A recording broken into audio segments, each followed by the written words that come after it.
दिल्ली के इतिहास में सबसे लोकप्रिय मुख्यमंत्री अरविंद केजरीवाल जी, आम आदमी पार्टी के नेता, मेरे बड़े भाई और राजनीतिक गुरु अरविंद केजरीवाल जी का धन्यवाद करना चाहती हूं कि उन्होंने मुझ पर भरोसा किया और मुझे इतनी बड़ी जिम्मेदारी सौंपी, दिल्ली के लोगों की देखरेख की जिम्मेदारी सौंपी।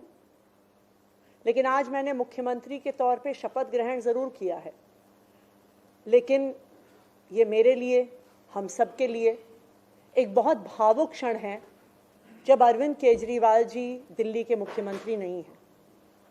अरविंद केजरीवाल जी वो व्यक्ति हैं जिन्होंने पिछले 10 सालों में दिल्ली की तस्वीर को बदल डाला, जिन्होंने पिछले 10 सालों में दिल्ली की आम लोगों की जिंदगी को बदल डाला। अरविंद केजरीवाल जी वो व्यक्ति हैं जिन्होंने दिल्ली में रहने वाले एक आम इंसान का, एक गरीब इंसान का दर्द समझा, उनके रोज रोज का संघर्ष समझा। उन्होंने समझा कि एक आम परिवार के लिए किस तरह से अपना घर चलाना मुश्किल होता है। अरविंद केजरीवाल जी वो व्यक्ति हैं जिन्होंने दिल्ली वालों को फ्री बिजली दी, 24 घंटे बिजली दी।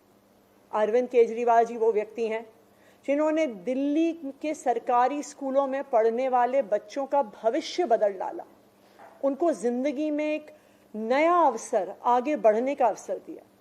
अरविंद केजरीवाल जी वो व्यक्ति हैं जिन्होंने दिल्ली की महिलाओं को शिक्षा में, रोजगार में आगे बढ़ने का मौका दिया, फ्री बस यात्रा देके। अरविंद केजरीवाल जी वो व्यक्ति हैं जिनकी वजह से आज दिल्ली के लोगों को अपने परिवार के सदस्य का इलाज करवाने के लिए अपने गहने नहीं गिरवी रखने पड़ते, अपने घर नहीं गिरवी रखने पड़ते, क्योंकि सरकारी अस्पतालों में अच्छा इलाज होता है। तो जब अरविंद केजरीवाल जी दिल्ली के मुख्यमंत्री नहीं रहते तो ये हम सब के लिए एक बहुत मुश्किल और एक भावुक घड़ी। आज क्यों अरविंद केजरीवाल जी दिल्ली के मुख्यमंत्री नहीं हैं? क्योंकि भारतीय जनता पार्टी की केंद्र सरकार ने अरविंद केजरीवाल जी के खिलाफ षड्यंत्र रचा, उन पर झूठे मुकदमे लगाए, उनको इन झूठे फर्जी मुकदमों में गिरफ्तार किया, उनको 6 महीने से ज्यादा जेल में रखा, उनको तोड़ने की, उनको दबाने की हर संभव कोशिश करी। लेकिन अरविंद केजरीवाल जी टूटे नहीं, अरविंद केजरीवाल दबे नहीं। अरविंद केजरीवाल जी को सुप्रीम कोर्ट ने जमानत दी, एक ऐसे कानून में जमानत दी जिसमें पीएमएलए में जमानत मिलना लगभग असंभव होता है। और सुप्रीम कोर्ट ने ना सिर्फ उन्हें बेल दी, बल्कि बेल देते हुए केंद्र सरकार के मुंह पे तमाचा मारा और कहा कि अरविंद केजरीवाल जी की गिरफ्तारी एक दुर्भावना के तहत हुई थी। ये कहा कि केंद्र सरकार की एजेंसी सीबीआई, ईडी पिंजरे में बंद एक तोते की तरह हैं जो सिर्फ अपनी मालिक की आवाज में बोलती हैं। हो सकता है कि कोई और नेता होता तो उनके लिए अदालत का ये फैसला काफी था और वो तुरंत जाके मुख्यमंत्री की कुर्सी पर बैठ जाते। लेकिन अरविंद केजरीवाल जी ने इस देश की राजनीति में एक ईमानदारी और नैतिकता की मिसाल कायम करते हुए मुख्यमंत्री की कुर्सी से इस्तीफा दे दिया।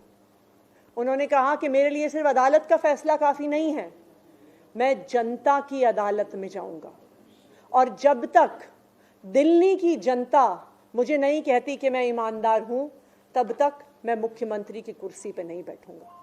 मुझे नहीं लगता कि इस देश के इतिहास में या शायद इस दुनिया के इतिहास में ऐसा कोई नेता रहा होगा, ऐसी ईमानदारी और नैतिकता की मिसाल रही होगी जो आज अरविंद केजरीवाल ने देश और दुनिया के सामने रखी है।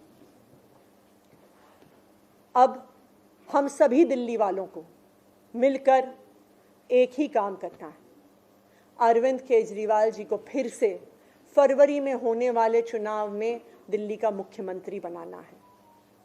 अगर दिल्ली के लोग अरविंद केजरीवाल जी को दिल्ली का मुख्यमंत्री नहीं बनाते तो जो फ्री बिजली आज दिल्ली वालों को मिल रही है, भारतीय जनता पार्टी अपना षड्यंत्र रच के उसको खत्म कर देगी।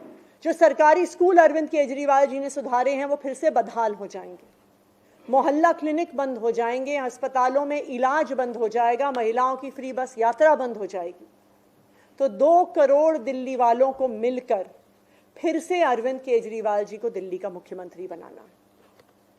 अगले 4 महीने के लिए मेरा यही काम रहेगा कि जो दिल्ली वाले परेशान रहे पिछले 1-1.5 साल में, जब से भारतीय जनता पार्टी का षड्यंत्र शुरू हुआ, जब से भारतीय जनता पार्टी ने एक एक करके हमारे नेताओं को जेल में डालना शुरू किया, जब से भारतीय जनता पार्टी ने एक एक करके हमारे मंत्रियों को जेल में डालना शुरू किया, जब से भारतीय जनता पार्टी के एलजी साहब ने दिल्ली सरकार के काम रोकने शुरू किए, आप देखिए पिछले 2 साल में भारतीय जनता पार्टी ने दिल्ली वालों को परेशान करने में कोई कसर नहीं छोड़ी। जब से अरविंद केजरीवाल जी जेल गए, दिल्ली वाले भी परेशान हुए। भारतीय जनता पार्टी ने दिल्ली वालों के पानी के बिल हम ठीक करना चाहते थे, उन्होंने उस काम को रोक दिया।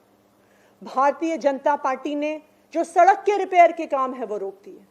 भारतीय जनता पार्टी और उनके एलजी साहब ने अस्पताल में मिलने वाली दवाइयां रोक दी, अस्पताल में और मोहल्ला क्लिनिक में टेस्ट रोक दिए, दिल्ली से कूड़ा उठना रुक गया।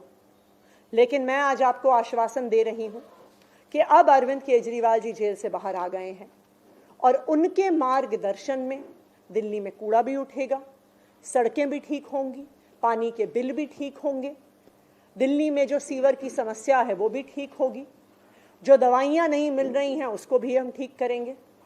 मैं दिल्ली वालों को यह आश्वासन देना चाहती हूं कि अब अरविंद केजरीवाल जी जेल से बाहर हैं, भारतीय जनता पार्टी का कोई भी षड्यंत्र हम सफल नहीं होने देंगे। Thank you.